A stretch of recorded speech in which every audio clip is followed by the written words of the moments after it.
ایک بار جب حضرت جبرائیل علیہ السلام نبی کریم صلی اللہ علیہ وسلم کے پاس آئے تو حضرت محمد صلی اللہ علیہ وآلہ وسلم نے دیکھا کہ حضرت جبرائیل علیہ السلام کچھ پریشان ہیں۔ آپ صلی اللہ علیہ وآلہ وسلم نے فرمایا، جبرائیل کیا معاملہ ہے کہ آج میں آپ کو غمزدہ دیکھ رہا ہوں؟ حضرت جبرائیل علیہ السلام نے عرض کی، اے محبوب الجہاں، آج میں اللہ پاک کے حکم سے جہنم کا نظارہ کر کے آیا ہوں۔ اس کو دیکھنے سے مجھ پہ غم کے آثار نمودار ہوئے ہیں۔ نبی کریم صلی اللہ علیہ وسلم نے فرمایا، جبرائیل مجھے بھی جہنم کے حالات بتاؤ۔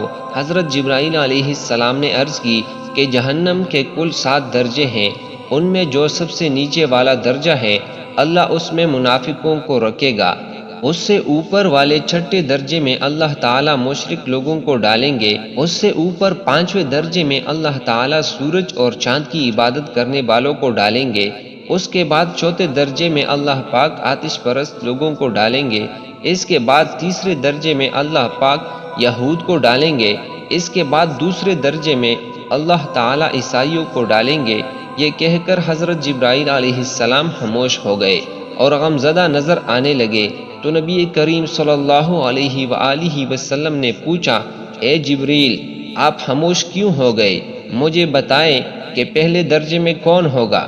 حضرت جبرائیل علیہ السلام نے عرض کی کہ اے اللہ کے رسول صلی اللہ علیہ وآلہ وسلم، پہلے درجے میں اللہ پاک آپ کی امت کے گناہ گاروں کو ڈالیں گے، یعنی آپ صلی اللہ علیہ وآلہ وسلم کی امت کے جو لوگ گناہ کریں گے وہ جہنم کے پہلے درجے میں ہوں گے۔ جب نبی کریم صلی اللہ علیہ وآلہ وسلم نے یہ سنا کہ میری امت کو بھی جہنم میں ڈالا جائے گا تو آپ صلی اللہ علیہ وسلم بے حد غمگین ہوئے اور آپ صلی اللہ علیہ وسلم نے اللہ کے حضور دعا کرنا شروع کی۔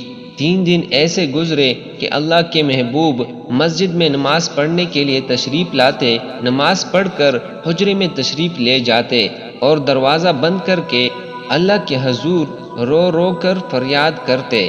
صحابہ کرام رضوان اللہ علیہم اجمعین حیران تھے کہ نبی کریم صلی اللہ علیہ وآلہ وسلم پر یہ کیسی کیفیت طاری ہوئی ہے کہ مسجد سے حجرے جاتے ہیں اور حجرے سے مسجد، نہ کسی سے بات کرتے ہیں نہ کچھ اور۔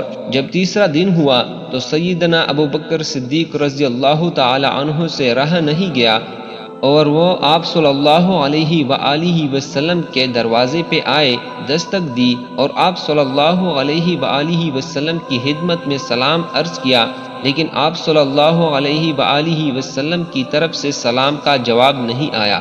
آپ رضی اللہ تعالی عنہ روتے ہوئے حضرت عمر رضی اللہ تعالی عنہ کے پاس آئے اور فرمایا کہ میں نے آپ صلی اللہ علیہ وآلہ وسلم کو سلام کیا لیکن سلام کا جواب نہ پایا، لہٰذا آپ جائیں، آپ کو ہو سکتا ہے سلام کا جواب مل جائے۔ آپ رضی اللہ تعالی عنہ گئے تو آپ رضی اللہ تعالی عنہ نے 3 بار سلام کیا لیکن جواب نہ آیا۔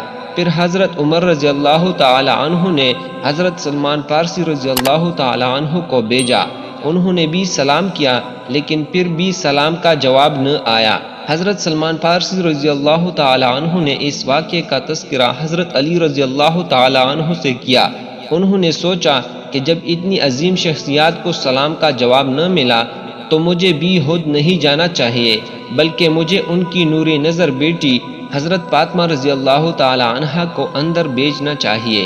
لہٰذا آپ رضی اللہ تعالی عنہ نے حضرت فاطمہ رضی اللہ تعالی عنہ کو سب کچھ بتایا۔ آپ رضی اللہ تعالی عنہ حجرے کے دروازے پر آئی اور بولی، ابا جان السلام علیکم۔ بیٹی کی آواز سن کر حضرت محمد صلی اللہ علیہ وآلہ وسلم اٹھے، دروازہ کھولا اور سلام کا جواب دیا۔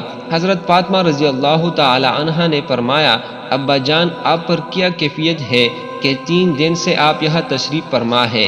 نبی کریم صلی اللہ علیہ وآلہ وسلم نے فرمایا کہ حضرت جبرائیل علیہ السلام نے مجھے آگاہ کیا ہے کہ میری امت بھی جہنم میں جائے گی۔ فاطمہ بیٹی، مجھے اپنی امت کے گناہ گاروں کا غم کھائے جا رہا ہے اور میں اپنے مالک سے دعائیں کر رہا ہوں کہ اللہ ان کو معاف کر اور جہنم سے بری کر۔ یہ کہہ کر آپ صلی اللہ علیہ وآلہ وسلم پھر سجدے میں چلے گئے اور رونا شروع کیا یا اللہ میری امت کے گناہ گاروں پر رحم کر ان کو جہنم سے آزاد کر دے۔ اتنے میں حکم آ گیا، اے میرے محبوب غم نہ کر، میں تم کو اتنا عطا کر دوں گا کہ آپ راضی ہو جاؤ گے۔